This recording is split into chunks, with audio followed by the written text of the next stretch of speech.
Antonio Martínez se levantaba cada mañana antes de que saliera el sol. En su pequeño piso en Zaragoza, el silencio era profundo, interrumpido apenas por el sonido de la cafetera antigua y una radio encendida en volumen bajo. A sus 69 años, Antonio llevaba en el cuerpo el cansancio de una vida larga y en el alma un peso que nunca había logrado soltar. Viudo desde hacía más de 10 años, vivía solo desde que Carmen, su esposa, falleció tras una enfermedad silenciosa. Ella fue la única persona que conoció parte de su pasado, aunque nunca supo toda la verdad. Desde su partida, Antonio se acostumbró a una rutina simple, casi invisible. Barría la acera, hacía la compra en el mismo mercado y saludaba a los vecinos con una sonrisa discreta. Para quienes lo conocían, Antonio era un hombre honesto, trabajador y reservado. Había pasado más de 40 años conduciendo autobuses urbanos, recorriendo las mismas calles, observando vidas ajenas pasar por la ventanilla. Siempre cumplidor, siempre puntual. Nadie sospechaba que bajo esa apariencia tranquila existía una historia interrumpida hacía décadas. En los años 70, Antonio era un joven sencillo que vivía en un pueblo cercano a Sevilla llamado Carmona. Allí conoció a Isabel Torres, una joven modista de carácter dulce y mirada firme. Se enamoraron sin grandes promesas, entre paseos por la plaza y conversaciones largas al caer la tarde.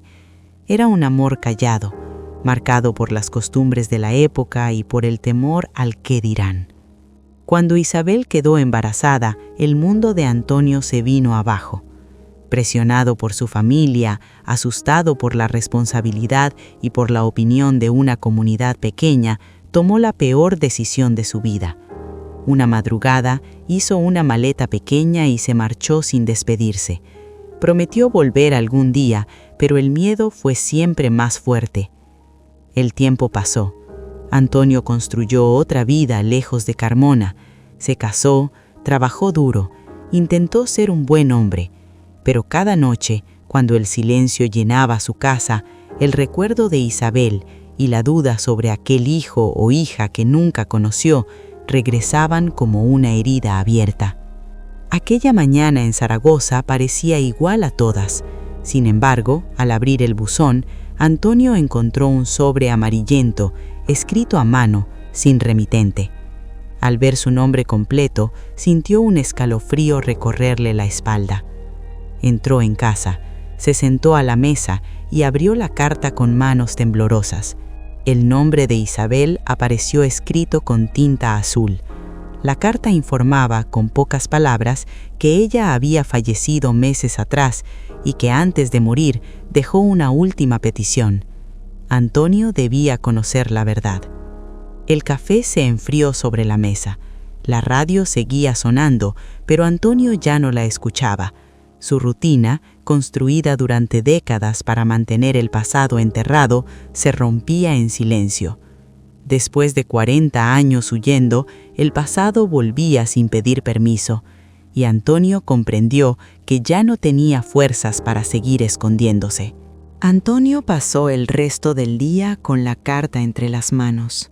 La leyó una y otra vez, como si al repetir las palabras pudiera cambiar su significado. El nombre de Isabel Torres despertaba recuerdos que había intentado sepultar durante décadas. Su voz, su risa, la forma en que lo miraba cuando hablaban del futuro que nunca llegó. La carta explicaba que Isabel había vivido siempre en Carmona. Nunca se casó, crió sola a su hija y trabajó sin descanso para salir adelante. Antes de morir, dejó instrucciones claras para que alguien buscara a Antonio, no por reproche ni venganza, sino para que la verdad finalmente saliera a la luz. Esa noche Antonio casi no durmió. Caminó por el piso, se sentó en la cama, miró fotografías antiguas. Por primera vez, el pasado no era solo un recuerdo doloroso, sino una realidad que exigía respuestas. comprendió que huir ya no era una opción. Al día siguiente buscó consejo en Manuel, un viejo amigo de la época del trabajo. Manuel escuchó en silencio, sin interrumpir. Cuando Antonio terminó, con la voz rota, su amigo le dijo algo simple pero contundente. Hay errores que no se borran, pero hay verdades que no pueden seguir escondidas. Esas palabras acompañaron a Antonio durante días, hasta que una mañana gris tomó una decisión. Compró un billete de autobús rumbo a Carmona. Hacía más de 40 años que no regresaba. El simple nombre del lugar le provocaba un nudo en el estómago.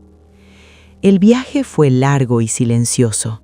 Antonio observaba el paisaje cambiar por la ventana, como si cada kilómetro recorrido lo acercara a la persona que había sido y al hombre que nunca se permitió ser.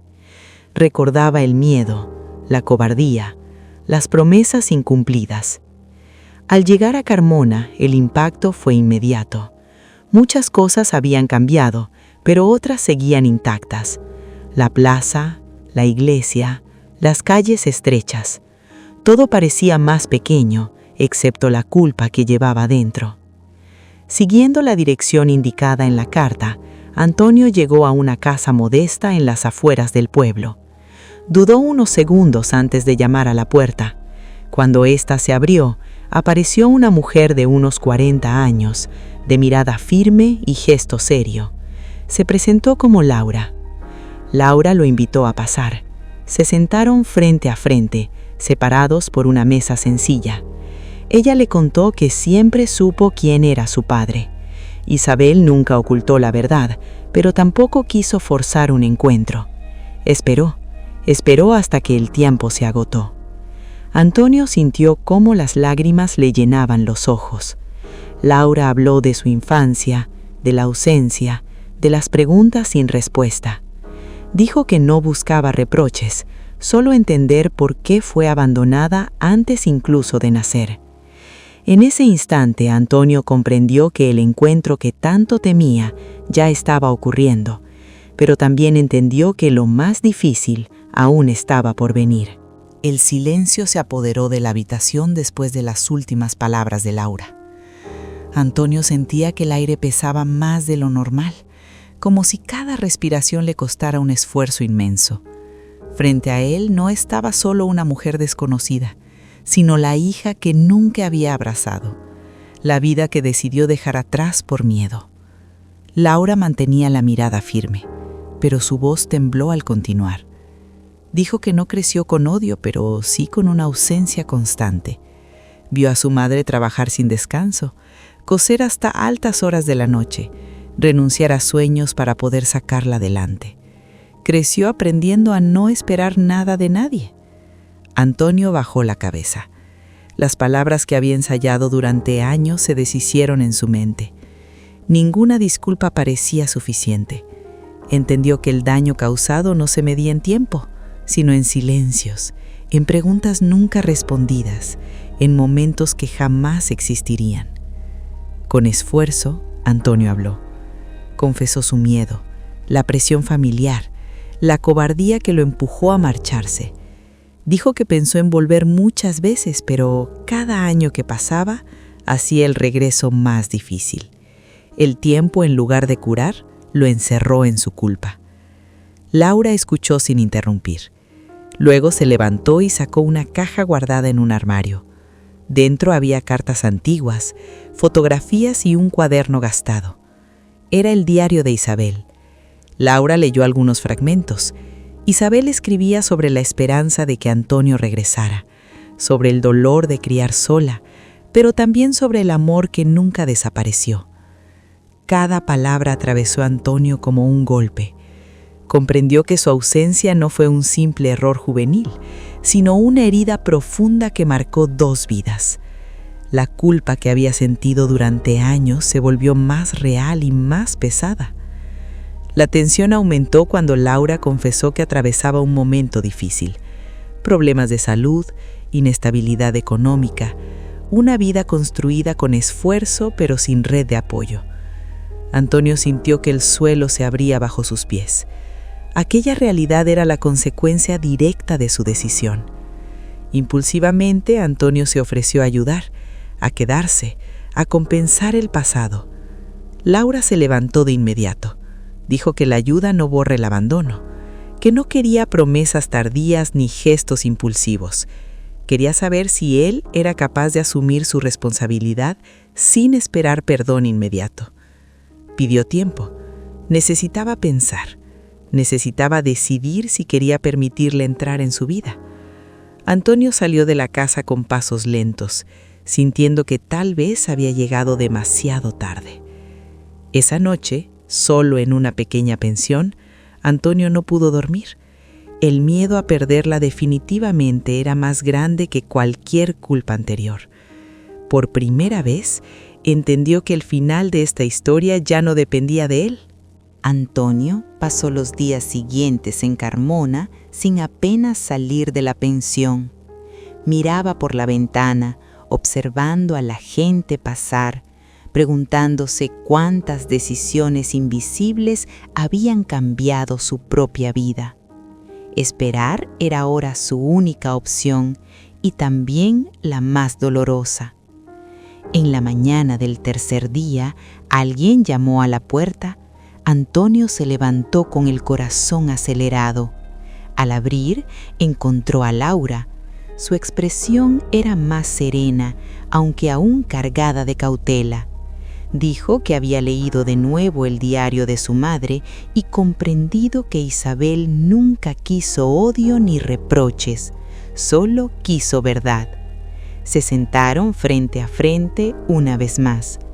Laura explicó que no podía borrar el pasado ni olvidar el abandono, pero tampoco quería vivir atrapada en el rencor. Aceptaría que Antonio formara parte de su vida, poco a poco, sin expectativas irreales ni promesas vacías. No como un padre perfecto, sino como un hombre dispuesto a asumir sus actos. Antonio rompió a llorar, no de alivio absoluto, sino de reconocimiento.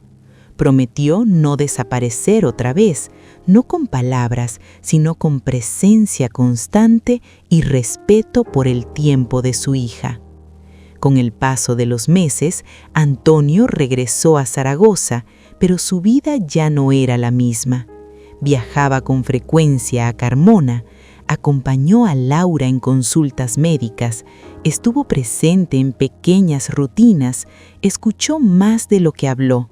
No intentó ocupar un lugar que no le correspondía, construyó uno nuevo, lentamente.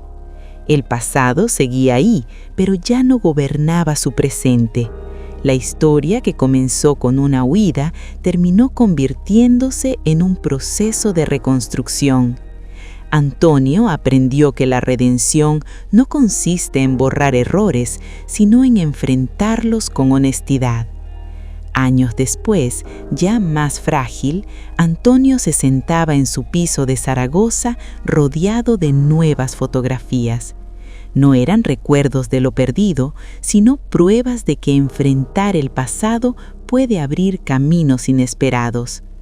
Esta historia nos recuerda que el tiempo por sí solo no sana las heridas. Lo que sana es la verdad, la responsabilidad y el valor de reparar, incluso cuando parece tarde. Si esta historia te ha tocado el corazón, deja tu reflexión en los comentarios. Y sigue el canal para más historias profundas sobre la vida, las decisiones y las segundas oportunidades.